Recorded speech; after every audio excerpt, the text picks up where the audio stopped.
Nous sommes présentement en discussion avec le directeur général des Voltigeurs de Drummondville, M. Philippe Boucher, ainsi que le directeur des opérations, M. David Bois. Alors, premièrement, bon matin à vous et merci d'accepter notre appel. Bon matin. Bon matin. J'aimerais qu'on discute ensemble de la bulle qui a été créée par la Ligue junior majeure du Québec, une bulle qui a été créée à Drummondville. Mais avant de rentrer dans le vif du sujet, j'aimerais savoir à quoi ressemble la première partie de la saison des Voltigeurs. On sait que vous avez juste 10 matchs de jouer, certains en ont 16, certains en ont 5. Jusqu'à présent, vos appréciations de la saison? C'est quand même difficile d'y aller d'une appréciation là, qu'on aurait habituellement. C'est pour ça qu'on est à la période des transactions. Présentement, on a des décisions à prendre. On aurait aimé ça avoir l'habituel là, 28 à 30 matchs avant la période des fêtes, mais c'est pas le cas. Là. Fait que c'est plus des ajustements puis de réagir à tout ce qui s'est passé. On a été chanceux de jouer une dizaine de games. On a quand même évalué notre équipe, mais on a été éprouvé là, côté COVID, côté confinement. Chapeau à nos pensions à Drummondville qui ont des joueurs confinés dans leur maison là, pour se dire, il y en a qui on approche de 60 jours. Là, fait que ça a été un test, ça a été une épreuve pour nos jeunes joueurs et notre groupe d'entraîneurs, mais ils ont bien fait ça. On est fiers d'eux autres, on est fiers de tout le monde dans l'organisation. On a hâte par contre là, que la bulle là, qui a été setée up par David et son équipe commence vendredi puis qu'on joue au hockey. Les jeunes ont hâte de jouer des matchs de hockey puis on va espérer là, comme le commissaire nous a dit ou qu'il va essayer de faire qu'on jouerait une trentaine de matchs là, après Noël et des séries, ça ferait grandement du bien là, à nos jeunes joueurs. Est-ce que vous croyez être en mesure de pouvoir afficher une saison complète malgré la situation? Ou Complète, ça dépend dans une deuxième demi-saison, espérons, complète d'une trentaine de matchs. Ça fait drôle de dire ça comme ça. Puis les séries, qu'est-ce qui compléterait la saison pour moi, c'est si on est capable de couronner un champion à la fin de tout ça. Puis ça serait un défi, un grand défi de relever. On va espérer là, qu'on va se rendre là, mais on jouera pas le même nombre de matchs, on jouera pas la cédule prévue du début de saison. Mais le bon signe, c'est que oui, tout le monde retourne. Pratiquement tout le monde, en tout cas au Québec, là, devrait retourner en action vendredi soir, puis on verra la suite des choses. d'ici la fin de saison, est-ce que toutes les équipes devraient avoir participé au même nombre de matchs? Non, c'est pas le but, là. C'est pas le but de l'exercice. Là. Si jamais, à la fin de classement des séries, à la fin du repêchage, ça va être un classement plus au pourcentage de points qu'on nous dit, parce que dans les Maritimes, on a quand même joué beaucoup plus de matchs que nous. Certaines équipes au Québec en ont 14 peut-être de jouer. Je pense que les Remparts de Québec en ont juste 6 ou 8. Fait que non, il n'y aura pas, de toute évidence, on n'aura pas un classement final avec le même nombre de matchs pour tout le monde. Donc, c'est le différentiel de victoire qui va déterminer le classement à la fin de la saison. Ouais. Mais je pense que c'est pas le but. Le but, c'est que nos jeunes, nos athlètes, étudiants, athlètes, là, retournent sur la glace, jouent des matchs, continuent à se faire voir pour certains pour le repêchage, certains pour les universités. Ou peu importe. Le but, c'est qu'il retourne en action. Puis on est chanceux, on est privilégié là, grâce à M. Courteau et toute son équipe. On est quand même la seule ligue au Canada qui joue au hockey présentement. Oui, effectivement. Et vous me parliez de repêchage. Comment ça fonctionne actuellement? J'imagine que les recruteurs n'ont pas la permission d'être présents sur place. Non, on avait en début de saison, les matchs qu'on a joués à Drummondville, là, les deux contre Val-d'Or en début de saison, il y avait des dépisteurs, mais non, dans la bulle, là, présentement, il n'y en aura pas. Est-ce qu'ils regardent les matchs à la télé? Est-ce qu'ils ont une Oh. façon? Pour être ami avec plusieurs dépisteurs de la Ligue nationale, c'est des gars qui sont habitués d'être dans le valise 20-25 jours par mois, là, qui se promènent en Europe, qui se promènent un petit peu partout. Ils ont hâte que ça recommence. Ils ont des meetings Zoom comme on fait là. Mais ils n'ont pas beaucoup de hockey à se mettre sur la dent, là, à part le hockey qui joue présentement ici au Québec, puis un petit peu dans la USHL. OK, parfait. J'aimerais discuter un peu avec M. Bois, directeur des opérations. Donc, j'ai entendu à travers les branches que c'est vous qui aviez concocté cette fameuse bulle que Drummondville va recevoir. Est-ce que vous pouvez nous en parler un petit peu? Bien, suite au succès de l'environnement protégé à Québec, il y a eu, dans le fond, un document qui a été créé par la Ligue de hockey junior majeur du Québec afin de poursuivre les bulles dans d'autres marchés. C'était une volonté, là, quand on était là-bas, Philippe, moi et différentes organisations, là, de pouvoir faire des bulles dans nos organisations, dans nos équipes, dans nos villes respectives. Donc, il y a un cahier de charge qui a été créé par la Ligue, qui a été envoyé aux 12 clubs du Québec afin de proposer leur candidature. De là, bien, il fallait qu'on fasse la démonstration là, qu'on était en mesure d'offrir un environnement protégé, sécuritaire, étanche pour les équipes. Le fait d'être en zone rouge depuis déjà quelques mois nous a aidé là, dans certains dossiers où est-ce que nos partenaires hôteliers, restaurateurs étaient très, très, très ouverts et intéressés à recevoir là, une partie des équipes du Québec. Donc, mon équipe et moi, là, on a travaillé sur un document permettant là, de se démarquer parmi les organisations de la Ligue afin de recevoir les bulles. L'objectif initial, c'était de recevoir la longue bulle, là, celle qui sera du 30 au 6. Mais en bonus, on a eu aussi la bulle qui aura lieu là, à compter du 22. Donc, un 2 en 3 là, en fin de semaine pour 3 équipes, puis après ça, un 6 en 9. Donc, il y aura beaucoup d'actions là, au Centre Marcel Dion au cours des 3 prochaines semaines, là, 15 parties disputées. Combien d'équipes feront partie de la bulle et environ combien de joueurs qui vont loger à Drummondville? Donc, lors de la première bulle, là, celle qui débute le 22, c'est 3 équipes. Donc, on parle des Foreurs de Val-d'Or, les Olympiques de Gatineau, puis nous-mêmes. Donc, on peut calculer là, environ une trentaine de personnes par équipe là, qui vont être dans l'environnement protégé lors de ce week-end-là. Puis, lors de la longue bulle qui débute le 30 janvier, on aura 4 équipes. Donc, les Huskies de Rouyn-Noranda, l'Armada de Blainville-Beaubriand et celle du Phoenix de Sherbrooke. Donc, encore une fois, 30 équipes. Qui vont être ici à Drummondville pendant 9 jours, 9 dodo. Donc, c'est les équipes qui sont présentes, puis le nombre de personnes impliquées là, dans chacune des équipes, dans les environnements protégés. Et j'imagine que les équipes n'ont pas le droit de se mélanger entre elles. Exact. L'objectif, c'est d'offrir, dans le fond, là, vraiment un milieu sécuritaire. Donc, en dehors de ce qui se passe sur la glace, parce qu'il y aura des contacts permis, dans le fond, autant à l'hôtel que dans les transports d'autobus qu'ici au Centre Marcel Dion, on a privilégier, dans le fond, des environnements sécuritaires puis autonomes là, pour chacune des équipes. Donc, vraiment, exemple, là, à l'hôtel, on peut voir là, pendant la longue bulle où est-ce que 3 équipes logeront là. Ils ont chacun leur étage, ils ont chacun leur aire de circulation pour se rendre dans leur salle respective. Donc, vraiment, là, tout est fait en sorte où est-ce qu'ils ne se mélangent pas, ils ne se côtoient pas là, à l'hôtel. Même chose dans les transports d'autobus, ce sont tous des transports là, indépendants l'une de l'autre, là, même si on aurait pu peut-être des fois mettre une partie d'une équipe dans un autobus avec une autre partie. Malheureusement, on le fait pas. On s'assure vraiment que ça soit que les bus soient conservés.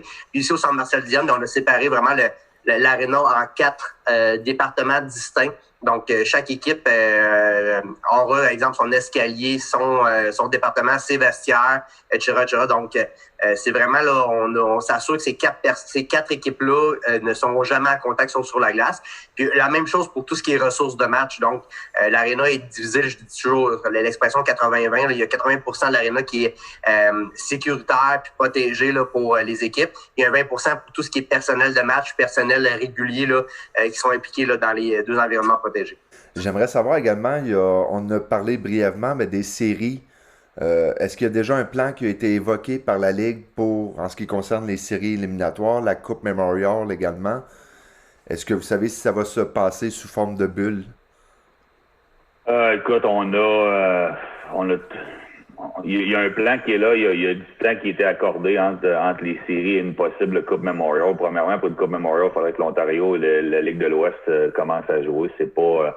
je pense qu'on se concentre plus sur la Ligue junior du Québec, continuer nos activités, essayer d'avoir une Coupe du Président à la fin de tout ça. Alors oui, il y a des scénarios là, qui sont sur la table là, pour nos séries, des bails en première ronde, le nombre de matchs à certaines rondes et tout ça. Oui, il y a un plan très bien établi. Il n'y a rien qui était laissé.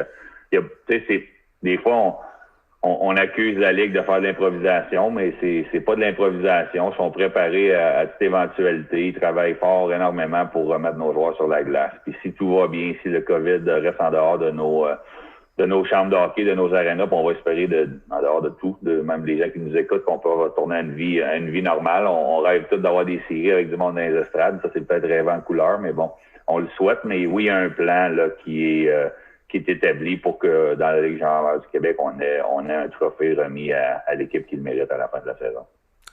Et vous me parliez de fans dans les estrades. Comment les fans peuvent continuer de vous encourager maintenant qu'ils n'ont plus le droit de se présenter? Bien, il y a différentes façons, bien sûr. Là. C'est clair que si vous avez déjà vécu un match au Centre Marcel Dion, vous savez la proximité qu'on a de l'aréna, la chaleur que ça donne à nos joueurs, les encouragements qu'ils peuvent recevoir. Donc, c'est sûr que on pourra jamais reproduire ça. Par contre, depuis le début de l'année, là, dans le fond, il y a différentes façons là, de contribuer là, à l'action pendant nos matchs. Donc, si vous visitez un peu les réseaux sociaux, vous allez voir que, exemple, vous pouvez vous prendre en photo et être un spectateur très attentif au centre Marcel Dionne et à proximité de la glace.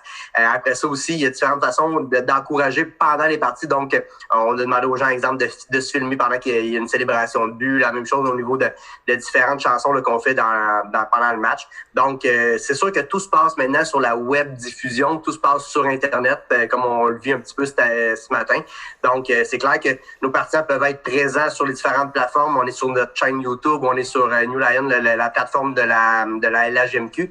Donc, c'est d'être présent, de nous suivre sur les réseaux sociaux, bien sûr. Il y a différentes initiatives. On s'est renouvelé là, depuis le début de la saison là, afin de permettre aux gens là, de suivre quand même l'action, de voir un peu plus à l'intérieur là, des bulles, des environnements protégés, mais aussi qu'est-ce qui se passe là, dans le day-to-day pour nos joueurs.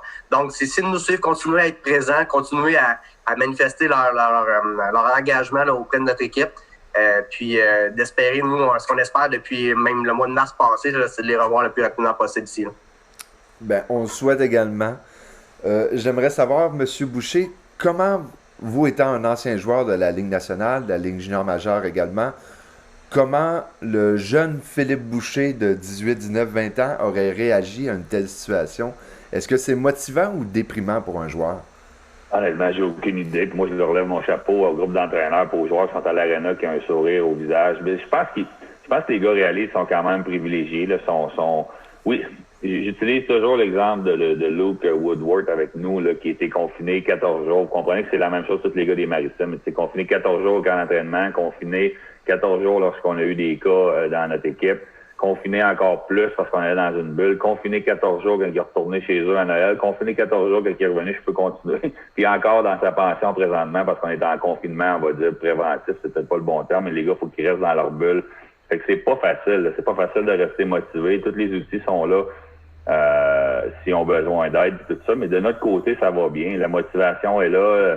La progression, tu sais, l'école ne peut pas mieux aller, encadré par Steve Hearn, l'école va très bien, puis Alex Guérard avec nous. Fait que ça, c'est un côté très important pour nous. Puis les joueurs de hockey, quand moi je vais avoir des pratiques, puis j'ai hâte d'avoir une game, là, je suis tanné de voir juste des pratiques, mais chaque joueur individuellement progresse. Ça veut dire qu'il se donne. Puis tu sais, ça va aussi. C'est notre groupe d'entraîneurs qui les tient bien, c'est nos leaders, c'est Xavier Simoneau, c'est tous nos joueurs un petit peu plus vieux qui tirent le groupe dans la bonne direction, puis les jeunes individuellement progressent. Mais je sais pas, honnêtement, j'aurais trouvé ça dur, puis regarde, tout le monde trouve ça dur, le confinement ou les couvre-feux ou ci ou ça, la vie normale qui est pas là. Puis c'est sûr pour que ces jeunes-là, c'est pas la chose la plus facile. Mais au moins, je pense que la récompense qu'ils vont avoir, c'est comme David l'a bien dit, là, il va y avoir énormément de hockey qui va jouer au centre Marcel Dionne. C'est ça vraiment leur récompense, puis qu'ils ont hâte qu'on se rend là. Puis on va espérer, là, on connaît sur du bois, du fil du bois, là, on sait jamais là, qu'est-ce qui peut arriver, là, mais COVID s'est pas réinvité à nulle part dans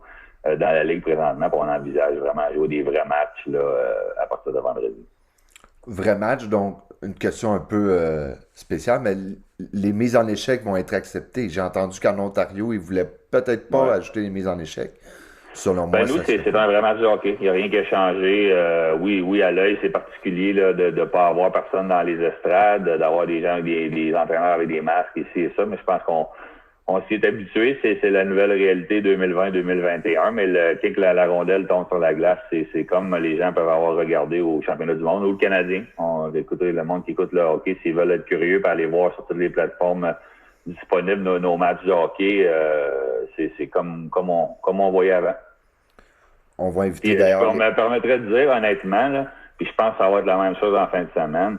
Dans la bulle à Québec, c'était des matchs de série soir après soir. C'était particulier de voir des jeunes de cet âge-là qui n'avaient pas joué de match de hockey depuis des semaines se donner comme ça. Il y avait une intensité qui était...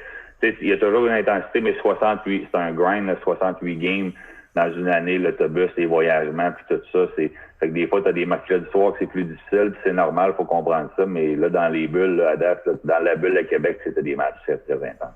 Ah, c'est sûr que les joueurs doivent avoir immensément faim de manger des rondelles. Vous m'avez parlé des Canadiens. J'avais une dernière petite question. On a entendu cette semaine qu'ils avaient développé une nouvelle organisation à Trois-Rivières.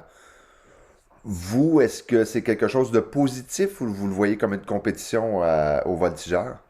Ben, le seul moyen que ça serait une compétition, deux volets, peut-être pour les Cataractes de Shawinigan, mais encore là, je pense que ça va être deux clientèles complètement différentes, étant proches là, de Shawinigan, Trois-Rivières. L'autre, ça serait pour nos joueurs de 20 ans. Est-ce qu'ils vont venir chercher des joueurs de 20 ans? Ça se pourrait, mais honnêtement, moi, mon fils est rendu dans le East Coast présentement. Tu peux toujours retourner jouer dans la East Coast quand tu es un bon joueur de hockey. Je pense que c'est mieux de t'essayer comme joueur de 20 ans. C'est régulier qu'on voit des joueurs de 20 ans dominer dans la Ligue junior majeure du Québec et puis aller chercher des contrats professionnels, des vrais contrats là, entry level de 3 ans. Fait que je pense pas que ça change. Est-ce qu'il y en a qui vont être curieux d'y aller? Peut-être, mais c'est une ligue où il y a des hommes de 32, 33, 34 ans aussi. Il faut que tu sois vraiment prêt pour aller là. Fait que moi, je suis content de voir que ça peut être un débouché pour plusieurs Québécois qui ont eu des belles carrières là, dans la Ligue junior majeure du Québec, qui sont allés jouer en Europe pour revenir ici ou qui sont allés jouer universitaire. Je pense pas que ça va être une compétition nécessairement pour nous. Là. Bien, merci beaucoup. C'est ainsi que je vais compléter la petite entrevue. J'aimerais vous remercier respectivement, M. Boucher et M. Bois, en vous souhaitant une excellente fin de saison au Voltigeur et de faire un bon bout de chemin dans les séries. Merci. Merci, Christian. Merci à vous. Passez une belle journée. Merci, bye.